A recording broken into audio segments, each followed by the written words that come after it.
अस्सलाम वालेकुम my dear friends, welcome कहता हूं मैं आपको रहील नवाज़ के ऑफिशियल चैनल पे, जहां पे हम करते हैं मार्केट को डी कोड। सबसे पहले ये क्रिप्टो के वीकली एनालिसिस हुआ करते थे हर मंडे को, लेकिन इसको अब मैंने क्रिप्टो के बजाय मार्केट अपडेट दे दिया है, ताकि इसके अंदर क्रिप्टो के अलावा और टोकन्स और करेंसीज और गोल्ड एंड सिल्वर को भी डिस्कस किया जाए, यानी कि पूरे वीक में जो अपॉर्चुनिटीज़ हमारे पास आने वाली हैं उनको डिस्कस किया जाए। तो आज हम technically fundamental sentiment and geopolitical point of view से देखेंगे कि मार्केट किस तरफ मूव करने वाली है। और ऑफ कोर्स सबसे पहले हम बीटीसी से स्टार्ट करेंगे और गोल्ड से स्टार्ट करेंगे। सो देर किस बात की स्टार्ट करते हैं आज के इन्फॉर्मेशन, अर्निंग और नॉलेज से भरपूर analysis. My name is Raheel Nawaz and welcome to my channel. Of course सबसे पहले हम क्रिप्टो की बात करना चाहेंगे, और क्रिप्टो में सबसे पहले क्रिप्टो के जियोपॉलिटिकल एंड फंडामेंटल्स को डिस्कस कर लेते हैं, ताकि हमारे लिए टेक्निकल एनालिसिस जब हम कर रहे हों तो डी कोड करना आसान हो जाए। तो फंडामेंटल एनालिसिस, जियोपॉलिटिकल एनालिसिस के लिए चलते हैं हम प्रोफेसर इरफान फानी साहब की तरफ और जानते हैं इस वीक कौन कौन से कैलेंडर इवेंट है। पीपल्स बैंक ऑफ चाइना ने 5 ईयर इंटरेस्ट रेट को 3.50 जबकि 1 ईयर इंटरेस्ट रेट को 3.00 तक पॉज रखने का बहुत अहम फैसला किया है। बीटीसी प्राइसेस बुलिश हो सकती हैं। यूनाइटेड स्टेट ऑफ अमेरिका ने 25 बेसिस पॉइंट से इंटरेस्ट रेट को कट किया, जबकि यूरोपियन सेंट्रल बैंक ने इंटरेस्ट रेट को पॉज रखने का बहुत अहम फैसला किया है।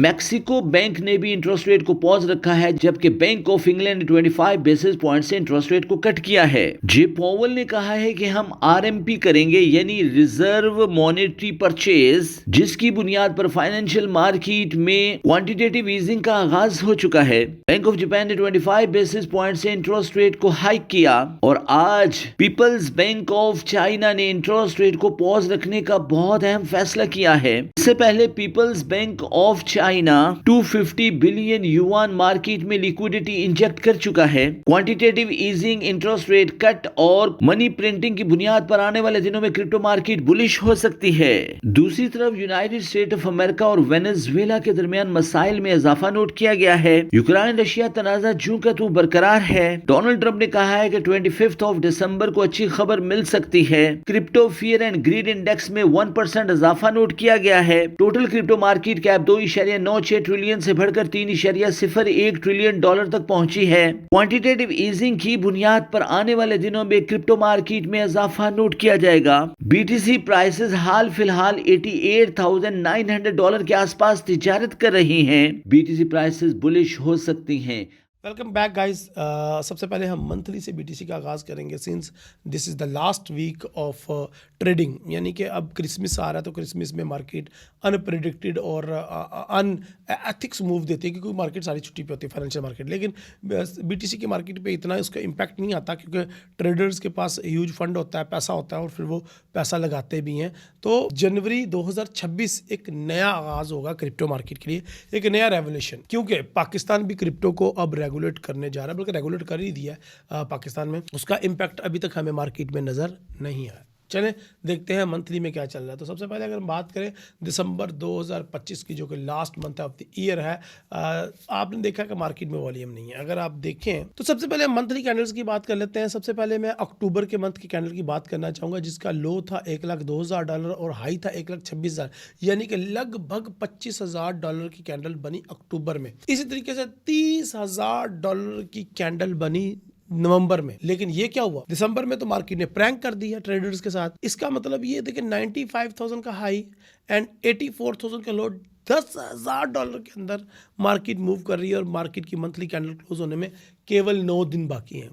तो इसका मतलब ये होता है कि मार्केट ने उस तरीके की मजे की मूव नहीं दी अभी तक इस महीने में। सो मार्केट में वोलेटिलिटी भी आ सकती है, चांसेस हैं, और मार्केट में मूव भी आ सकती है, अभी चांसेस हैं। लेकिन शायद अगर यहाँ पे मार्केट क्लोज होती है तो ये बड़ा डिसअपॉइंटिंग मंथ क्लोजिंग होगा, जो कि इनडिसाइसिव रहेगा, और जनवरी 2026 की ये पहली कैंडल फिर डिसाइड करेगी कि क्या होगा। खैर मंथली में तो कोई ट्रेंड नहीं है। हाँ, सेल का ट्रेंड था, उसको मार्केट शायद में भी कंटिन्यू करे, और मुझे तो लगता है कि दिसंबर के लास्ट में मार्केट को अपना लो ब्रेक करना चाहिए। अगर ये वीकली कैंडल की बात करें तो मार्केट का एवरेज लो 84,000, एवरेज हाई 92,000, और यहाँ से हम 3-4 दफ़ा सेल करवा चुके हैं आपको। लेकिन अभी भी मैं आपको सेल करने की मुझे नज़र आ रहा है मार्केट के एनालिसिस। लेकिन वीकली में थोड़ा सा गड़बड़ तो है। ये वाली कैंडल मुझे थोड़ा सा डरा तो रही है, लेकिन इसको मैं इसलिए भी इग्नोर कर सकता हूँ कि पहले वो अप साइड पे 2 डोजीज थी, तो I can easily ignore that doji. तो जब तक ये डोजी की कंफर्मेशन नहीं होती तब तक हम कुछ नहीं कर सकते।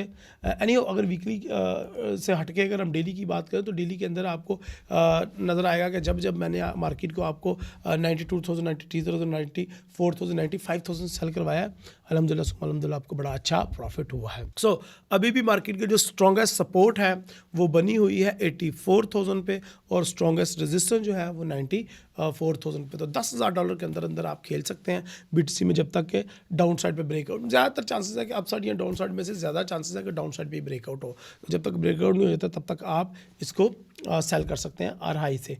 तो ये था बीटीसी के अंदर। ये देखें मैंने एक चैनल ड्रॉ कर रखा है, आपके लिए लेवल ड्रॉ कर रखे हैं। इसी के दरमियान आप बाय सेल करके प्रॉफिट अर्न कर सकते हैं। तो बीटीसी के अंदर तो बड़ा आसान है। अगर हम अथीरियम की बात करें तो अथीरियम में हमें उस तरह की अपॉर्चुनिटी नहीं मिल रही। मैं चाह रहा था कि अथीरियम शायद $3700 तक जाए तो वहाँ से आपको सेल करवाऊँ, लेकिन वहाँ तक अभी तक नहीं गया। अथीरियम भी एक जगह पे फंसा हुआ है। जब तक ये इसको ब्रेक नहीं कर देता तो इसकी स्ट्रॉन्गेस्ट सपोर्ट जो है वो आप ये समझ लें $2700 है। जब मार्केट $2700 पे आए आप बाय करें। जब मार्केट 3000 या 3200 लेवल पे जाए, अगर ये 3300-3400 लेवल पे जाए तो आप सेल करें, अच्छा प्रॉफिट होएगा। ये देखें 3400 लेवल पे एक अच्छी सी रेजिस्टेंस बनी हुई है। तो यहाँ से आप सेल और यहाँ से आप बाय करके इसी लेवल के दरमियान आप स्कैल्पिंग करके अच्छा प्रॉफिट अर्न कर सकते हैं। इसी तरह देखें अगर आज तो गोल्ड ने मार्केट ने अपना ऑल टाइम हाई ब्रेक किया है और गोल्ड का ऑल टाइम हाई 4385 था, जिसको आज ब्रेक करके मार्केट ने 4415 का हाई लगा दिया है। तो गोल्ड के अंदर आप हार्ड डिप से बाय कर सकते हैं। गोल्ड शायद ईयरली क्लोजिंग 4500 के ऊपर देगा। तो गोल्ड को आपने हार्ड डिप से बाय ही करना है। इसी तरीके से सिल्वर को आपने अगर देखें तो वो भी ऑल टाइम हाई ब्रेक करता जा रहा है। आज बाय गैप के साथ ओपन हुआ, डायरेक्टली 67 से 68 या 69 पे चला गया। तो ये सिल्वर के अंदर आपके पास अच्छी अपॉर्चुनिटीज है हार्ड डिप से बाय करने की। हाँ, सबसे बढ़िया अपॉर्चुनिटी इस टाइम हमें यूएस ऑयल में मिल रही है, जिसको आप 55.5 से बाय कर सकते हैं और बहुत अच्छा प्रॉफिट अर्न कर सकते हैं। तो क्या आपको ये हमारा मॉडल पसंद आया कि हम आपको मंडे को पूरी मार्केट का ओवरव्यू दे दिया करें, जिसमें क्रिप्टो भी हो, गोल्ड भी हो, सिल्वर भी हो, करेंसीज भी हो, इंडेक्सेस भी हो। अगर आपको पसंद आया तो कमेंट में अपनी राय का इज़हार करें, देन मैं इसको कंटिन्यू करूँगा। अगर आप चाहते हैं नहीं सर सिर्फ क्रिप्टो के ही एनालिसिस करें तो हम क्रिप्टो के भी एनालिसिस कर दिया करें। तो आपकी सजेशन बहुत ज़्यादा ज़रूरी है। अपनी दुआ में याद रखें। अगली वीडियो तक के लिए इजाज़त दें। अल्लाह हाफिज़, अस्सलाम वालेकुम।